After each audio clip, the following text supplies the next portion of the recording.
continuidade, nós vamos agora colocar um pouco mais a mão na massa para resolver um pequeno probleminha que estamos tendo até agora com a nossa abordagem. Como eu tinha citado, nós temos duas formas de coletar dados, seja uma em páginas estáticas e uma em páginas dinâmicas. Porém, no mundo real, é meio complicado você ter que ficar manualmente fazendo essa seleção. Eu vou usar qual método para coletar dados desse site? Estático ou dinâmico? Vou usar qual método para aquele outro site? Estático ou dinâmico?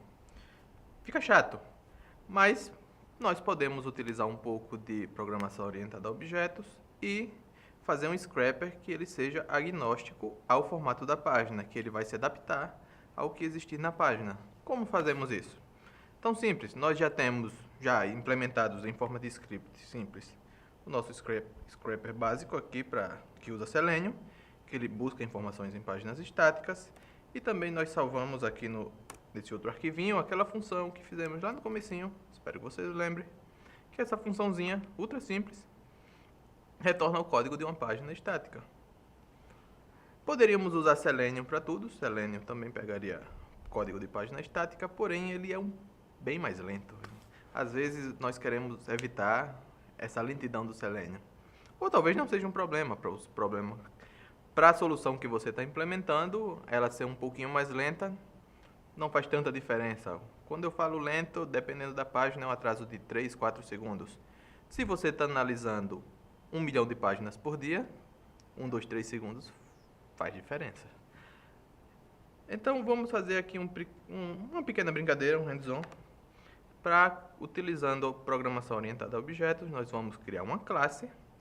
Essa classe ela vai mandar uma requisição de coleta de dados para uma página, qualquer página, pode ser do Google, ou do Wikipedia, ou do TrueScrape, ou do Facebook, ou qualquer site aleatório, um blog, e coletar o código HTML dessa página. Porém, eu não quero fazer um indicativo manual, o chaveamento de qual scrapper eu vou usar. Vamos lá. Vamos primeiro criar... Eu acho que eu já criei aqui um arquivo, tá vazio ele. Só coloquei os imports, que são os importers do requests, o nosso import do WebDriver, do Selenium, e o nosso import do Firefox. Igualzinho como tem nos outros arquivos aqui. Aqui é só um playground. Então nós queremos criar uma classe. Se você não tem tanta prática com programação orientada a objeto, vale a pena dar uma estudadazinha, é algo simples.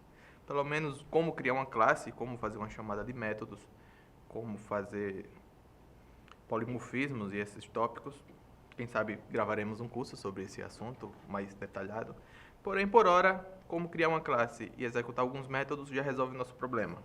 Vamos criar uma classe. A sintaxe para a criação de classes no Python é simples. Class em inglês. Damos o nome da classe, vamos chamar de Scrapper. Classe se dá com a primeira letra maiúscula, sempre. Se colocar minúsculo, vai funcionar? Vai. Porém, está fora do código de escrita da linguagem, que é a PEP8. Mais uma vez, pesquise sobre PEP8. PEP8. Scrapper. 2 pontos. E aqui iniciamos a nossa classe. O que nós queremos que nossa classe faça? Que ela tenha um único método, que esse único método vá em uma página e colete informações. Mas antes, esse único método ele precisa chavear, saber qual abordagem ele vai usar. Ele vai usar Selenium ou vai usar requests. Então também é interessante escrever isoladamente os métodos que façam essas partes de Selenium e requests. Já temos aqui a função de requests, então vamos só copiar e colar, porque nós não queremos gastar tanto tempo.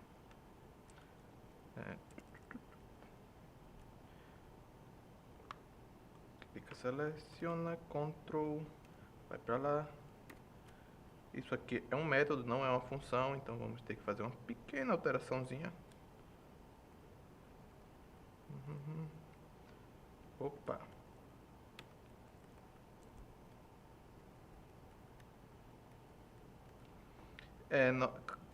Métodos de classes que vão instanciar objetos, que não são métodos estáticos, precisam vir com esse parâmetro self. A explicação da utilidade desse parâmetro podemos dar futuramente, talvez em um curso de orientação a objetos, mas, por padrão, coloque o self. Ele é dispensável, porém, para métodos estáticos. Ok, o mesmo código que já tínhamos, porém só colocamos um argumento a mais e ele faz uma request. Vamos criar aqui o nosso bloco main para testarmos isso. If name equals main, dois pontos. Vamos criar aqui nosso scraper, vamos chamar só de S, só teste mesmo. Temos uma instância dessa classe, scraper, e se olharmos, essa classe, temos aqui a receita dela, a classe scraper, que atualmente só tem esse método e mais nada. Vamos colocar ela de fazer requisição com requests, request, requisição, fica um nome mais indicativo. Esse objeto S, que é um objeto da classe scraper, ele tem embutido nele esse métodozinho fazer request e requisição. E esse objetozinho recebe uma string, que é uma URL. Bora testar se está funcionando. HTML. Mudou quase nada até então. Vamos chegar lá numa parte mais legal. Request e requisição. Cadê uma URL legal para usarmos? A do Google, que é fácil de memorizar. google.com. Ok, o código vai dessa forma que está aqui, ele tem exatamente o mesmo comportamento desse script, mas vamos testar para ver se não escrevemos nada errado. Python scraper, tab, completa, enter. No connections tá errado porque aqui tem dois P's, é HTTPS e não HTTPS. Vamos novamente. Esqueci de ir. O interpretador vai fechar, aí eu não tenho acesso à variável HTML. HTML, pronto, funcionou. Porém, eu quero que essa classe ela tenha embutida nela capacidades de fazer a coleta de dados via Selenium, via análise de páginas dinâmicas. Eu também tenho aqui o boilerplate do Selenium, que está no nosso arquivo, um pouquinho bagunçado, porque mexemos nele agora há pouco, né? Mas igualmente simples de resolver. Vamos copiar esse código para lá, as options e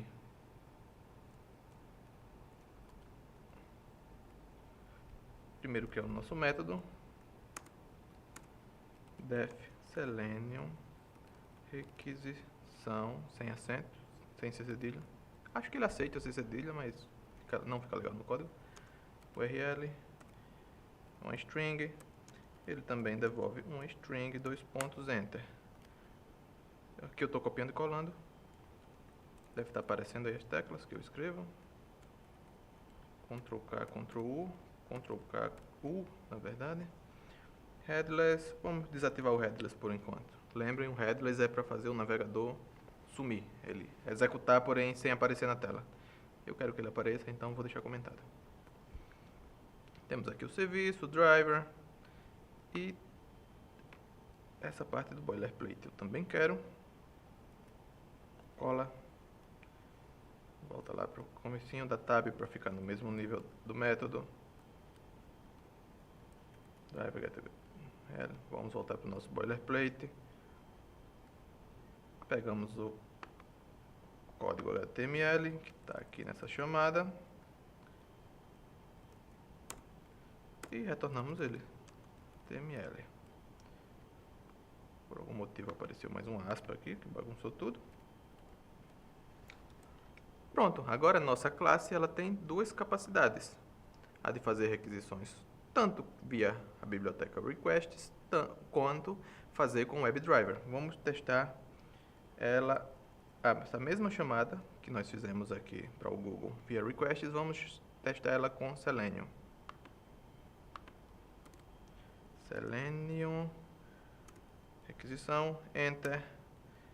Vocês viram que quando eu executei com requests, essa chamada foi bem rapidinha. Ela foi e voltou, já devolveu o meu código. Vamos com Selenium agora, ver se vai ser igualmente rapidinho. Tá. Abriu o navegador, abriu o Google, pegou o HTML. Ah, demora. Demora. Por quê? Porque o navegador está processando no segundo plano. Voltou agora. A diferença de tempo é bem considerável. Bora testar com requests, para ficar mais claro, um teste um após o outro.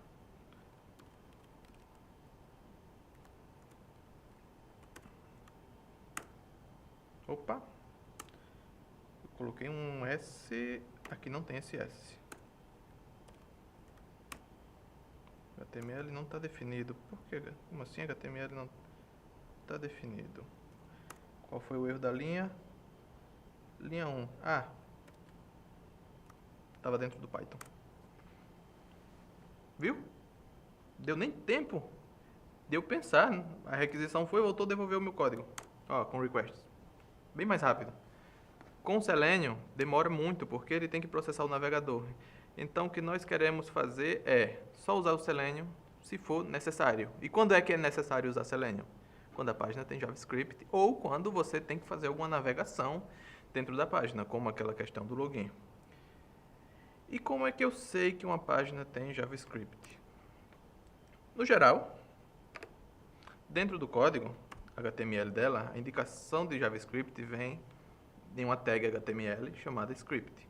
Tem um exemplo aqui no nosso ToScript, novamente, vamos olhar vamos coletar ela. Esse conteúdo aqui todinho foi gerado com JavaScript. Vamos fazer um teste desativando ele. Vamos desativar o JavaScript para testar. Se a página estiver falando a verdade, quando eu desativar o JavaScript, esse conteúdo vai sumir. Alguma coisa aqui vai sumir. Nesse caso, essa alguma coisa foi tudo. Por que sumiu? Porque eu desativei o JavaScript do meu navegador. Retorna ele. F5. Voltou. Então, vamos fazer, voltando aqui para o nosso código, qual é uma possível abordagem para esse problema? Mais uma vez, talvez essa abordagem não se aplique a todos os problemas, porque ela tem uma falha, que eu faço duas requisições. E qual é uma possível abordagem para só usar o Selenium quando for necessário? Bem, eu faço a requisição via requests, normal, que ela é rápida, bem mais rápida. E olho no resultado que ela me retornar se eu vou ter essa tagzinha aqui. Ó. Inspecionar. Então, Ctrl F aqui. Essa tag script. Olha aqui é o código JavaScript. Está vendo aqui? jQuery.js, que é o que está carregando as informações. JS de extensão do JavaScript. Se o código HTML tiver essa tag aqui, é sinal de que a página está carregando um script em JavaScript. Logo, o que eu posso fazer? Eu posso fazer um outro método. Def. Vamos dar um nome qualquer a esse método. É requisição, porque ele é agnóstico, ele não se importa se é com JavaScript ou sem. Self, URL, string. Apertei alguma coisa errada. Está no string, 2 pontos, enter. Esse novo método, requisição, ele vai baixar o código via requests, vai olhar se tem a tag JavaScript. Se tiver a tag JavaScript, ele refaz a requisição usando o Selenium. Dependendo da sua abordagem, do problema que você quer resolver, essa abordagem pode ser muito ruim, por quê? Porque eu estou fazendo duas requisições para a mesma página. Alguns sites, eles limitam a quantidade de requisições que você pode fazer para ele, então se isso for uma grandeza importante para o seu problema, essa solução talvez não seja tão legal, porque você está fazendo o dobro de requisições. Mas, por outro lado, você pode estar economizando tempo dependendo do tipo de página que você esteja analisando. E como eu resolvo isso? Extremamente simples. HTML. Vamos criar aqui uma variávelzinha chamada HTML.request, que foi feita através da request, da biblioteca request. E nós vamos coletar o código HTML via requests, usando o nosso método que está na nossa classe, que é a request requisição. Como é que eu faço a chamada desse método da classe? Lembram do self? Self, esse parâmetro self em uma classe, ela significa dentro da instância, a instância está apontando para ela mesma. Por exemplo, a nossa instância aqui é a S, que eu estou instanciando a classe Scrapper. E toda vez que dentro de um código tenha self, é como se o S estivesse referenciando ela mesma. Aqui eu crio uma instância, eu faço aqui self.request requisição. Ou seja, o método requisição, e esse método requisição vem de onde? Vem de self, de mim mesmo, que no caso é do S. Então o S vai olhar para o próprio método dela, chamado request requisição, e vai passar a URL. Logo ele vai pegar a requisição. Vai pegar o código HTML. Vamos ver se funciona. Opa, tem que ter retorno aqui. Por hora vamos retornar aqui. Return HTML request. Enter, para cima, Enter. Funcionou? Funcionou. Pois bem, até então não resolve o nosso problema. Eu só estou baixando o código via request. Mas qual é a nossa abordagem? Nós vamos baixar esse código, conferir se existe a tag script lá. Se ela existir, nós refazemos a requisição com Selenium. Se não existir, devolve o próprio HTML estático que nós pegamos. E em Python tem um operador, é o operador in, que ele checa a pertinência de um conteúdo em outro. Em strings isso é bem útil. Que, por exemplo, aqui nós queremos ver se existe a tag e nós podemos fazer essa checagem assim.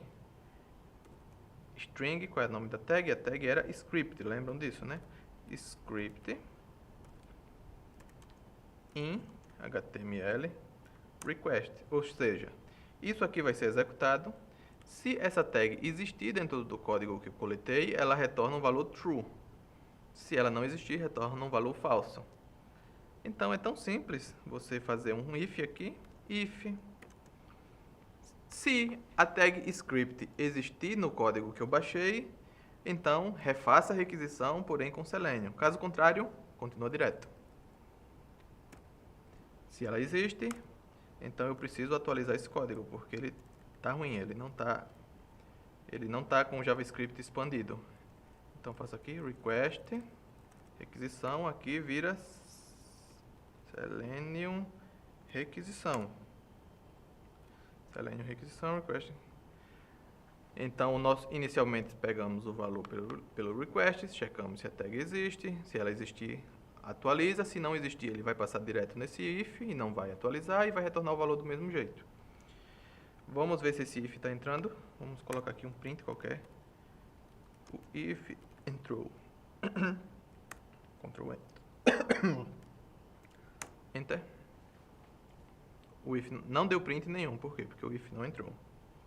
Vamos agora testar com a página que tenha JavaScript. Porque até então nós estamos testando com a página inicial do Google. A nossa páginazinha aqui, ela tem JavaScript embutido nela. Vamos botar lá.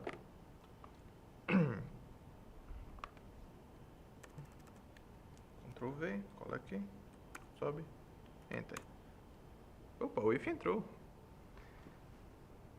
E demora um pouquinho porque está executando aqui o Firefox. Executou o HTML, HTML é o nome da variável, HTML está aqui do mesmo jeito. Script em HTML. Tem essa tag lá dentro? Tem sim, retornou um true. Perfeito. Mas esse código ainda está um pouquinho feio, vamos melhorar ele um pouco. Primeiro, nós não queremos deixar que os usuários, quem esteja mexendo na nossa classe, tenha acesso direto a essas versões das funções que você precisa nomear, se é estática ou não.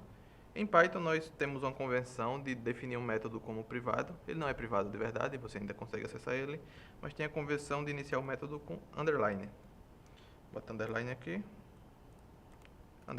também. Eu atualizei ele, então tem que atualizar aqui também. Deveria ter renomeado direto pelo VS Code, mas tranquilo. E esse método, por ser o método principal da classe, esse requisição, seria legal que pudéssemos chamar ele direto aqui, não era? Sim, sem ter que dar um nome. Em Python, a forma de fazer isso, de transformar o método de chamada de uma classe, o método que você chama sem passar o nome, é nomeando ele como underline, underline, call. Pronto. Aí, quando um método tem esse nome aqui, underline, underline, call, underline, underline, esse underline duplo é chamado de double under ou dunder apenas. Pesquisem sobre isso. Tem vários dunders que vocês podem tirar proveito da linguagem. Eu acredito que a maior riqueza do Python é esse uso de dunders, que é a base do que eles chamam de duck typing, ou tipagem pato. Pesquisem sobre isso novamente.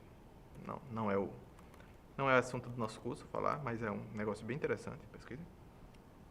Pois bem, nós temos nosso scrapper que está com um nome bem ruim, S. Scrapper objeto. Fica mais... Eu coloquei o nome dessa instância como S só para dar um exemplo de algo ruim a ser feito. Não crie variáveis com nome A, B, N. Coloque o nome que você provavelmente vai saber durante meia hora o que significa S, mas daqui a 2 anos, quando você voltar no código, você chegar aqui e tiver S, o que é S? Mas se tiver scrapper objeto, você sabe que é um objeto da classe scrapper e ele faz as funções dele que estão atribuídas. Talvez scrapper objeto nem seja o melhor nome. Se você dá nome a variáveis é um exercício bem complicado. Mas vamos executar. O nosso objeto scrapper ele não está dizendo o nome do método. Por quê? Porque é o método underline call. E vamos ver se funciona. O if entrou. Por que o if entrou? Porque tem JavaScript.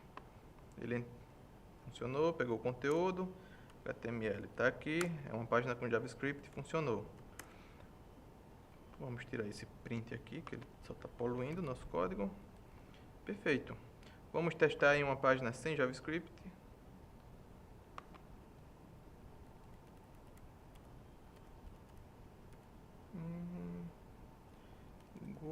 Google.com. Também funcionou. Perfeito. Com isso nós temos aqui um scrapper agnóstico que você não tem mais que ficar se preocupando se sua página é dinâmica ou é estática. Você simplesmente usa ele, você cria a instância dele, referencia para um URL e coleta tudo. Objetivo concluído, perfeito? Vamos continuando.